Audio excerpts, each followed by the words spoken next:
So I told him no. I paid for the car. If I want to fill the cup holders with salsa con queso, that's on me. That's on me, you know? Hi, I'm Gruffus. Welcome to Puppet Tabletop. And today we're going to be taking a look at DroPolter. I mean, he didn't complain when I put guacamole in the cup holders.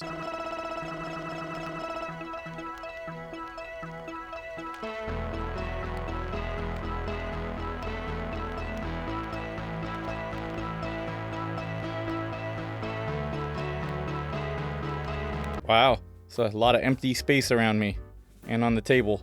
Not used to seeing it this empty, huh? Well, the reason for that is because today we're going to be reviewing a small box game with simple components and even simpler rules. It's going to be a short one.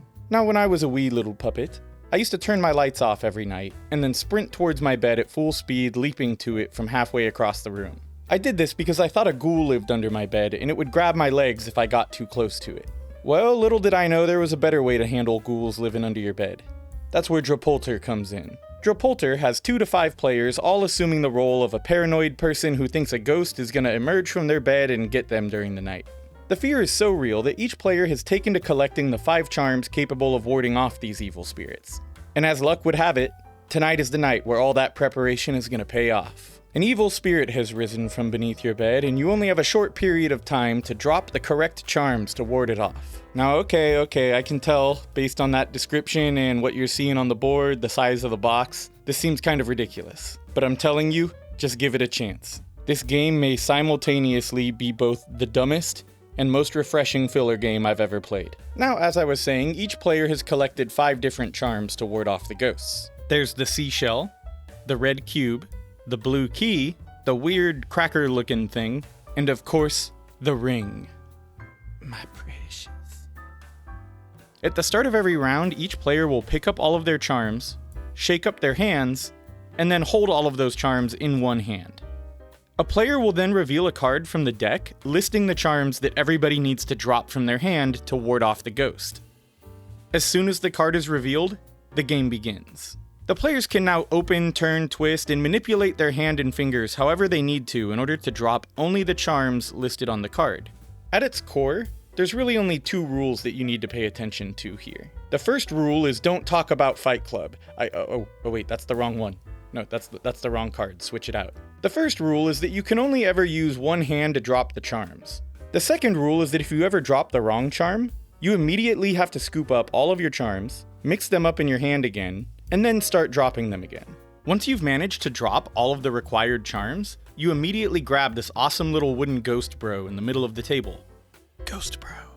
If you manage to grab the ghost, you win the round and you take a bell as a victory point. And if you ever obtain 5 bells, you win the game. So I can already sense a lot of you are still probably not on board with this, thinking maybe it's a one-trick pony. And maybe you're right, but there's one rule that I failed to tell you. Not only do the bells represent your victory points, but for the rest of the game you have to play with those bells in your hand. And if you ever drop one of those bells, well, you lose the point. And this means that your hand becomes harder to manage as you get closer to victory. It causes a kind of natural difficulty scaling. If you manage to pull it off though, and gain 5 total bells, then as I mentioned, you immediately win the game.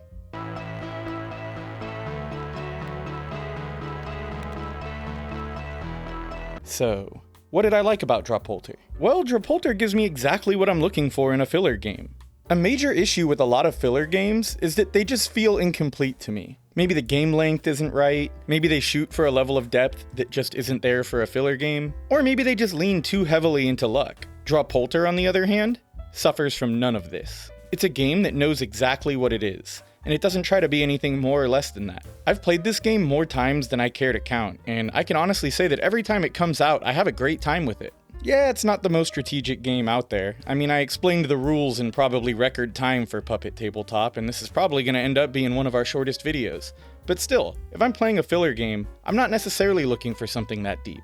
Filler games fill a very Filler games fill a very specific role in my collection. I primarily use filler games as a bit of a warm-up or appetizer for the games to come during the rest of the game night. And we'll also use them to determine who becomes first player in whatever the game we're going to play next is. And in my opinion, DroPolter is perfect for this. Because you're racing against your opponents and fighting against your own palm dexterity, the game does such a good job of getting everybody focused and in the mindset for a game night. But the game is still absurd and goofy, so everybody's laughing and having a great time. Which is another thing I love about DroPolter, there's never a dull moment. Everyone is constantly groaning, shouting, and laughing as they're dropping the wrong pieces and starting over, dropping bells, or quickly snatching the ghost before another player can.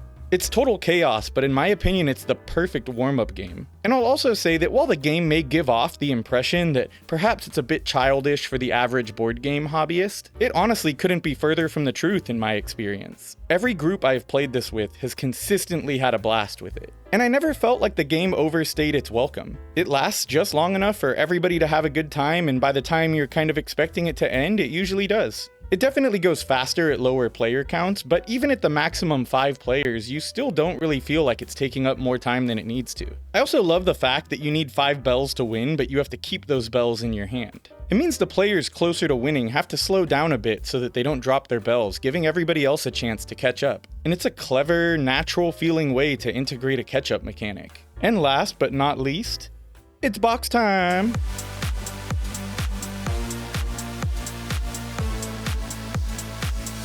In all honesty, I wasn't sure how I felt about the box at first. It's just a plain old box with no fancy art, no dividers, nothing. But the more I thought about it, the more I think I actually really enjoy this box. The game is published by Oink Games, which make really compact boxes that are designed to be easy to bring around with you. I think DroPolter is definitely one of those games that you're going to want to bring with you to meetups and board game nights as a filler, so it's actually good that it's pretty portable. Plus, everything fits nice and snug inside, so even though it's a little disorganized, I really can't complain much about it. Overall, it's a pretty reasonable box.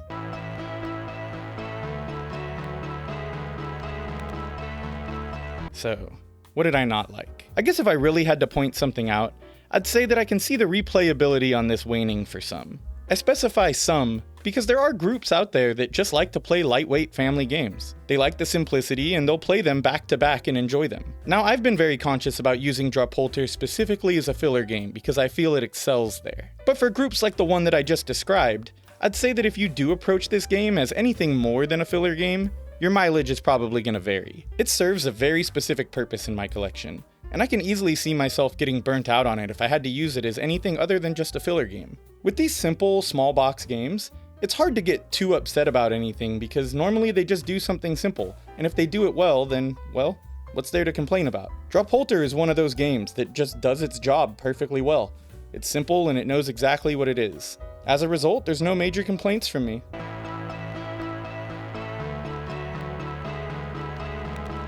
Now for the solo mode, please welcome our resident solo reviewer, Mortimer.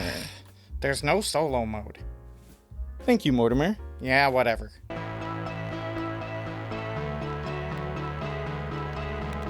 So, that's DroPolter. It's the board game equivalent of pre-gaming before going to a club. It's the amuse-bouche of the board game night. It's silly, it's dumb, and it puts everybody in a great mood. For me, it does exactly what a filler game should do. Fill the downtime with a fun, light game for all of the players before jumping into a bigger game. And honestly, I wasn't sure if I was going to do this because of how simple the game is, but as I was reviewing it, I realized how important DroPolter has become to my game nights, and my entire perception of what a filler game should be. I really do love this game, and I think even with all of its goofy simplicity, I would highly recommend this to anybody looking for a fun filler game. I think it might actually be my favorite filler game in my entire collection.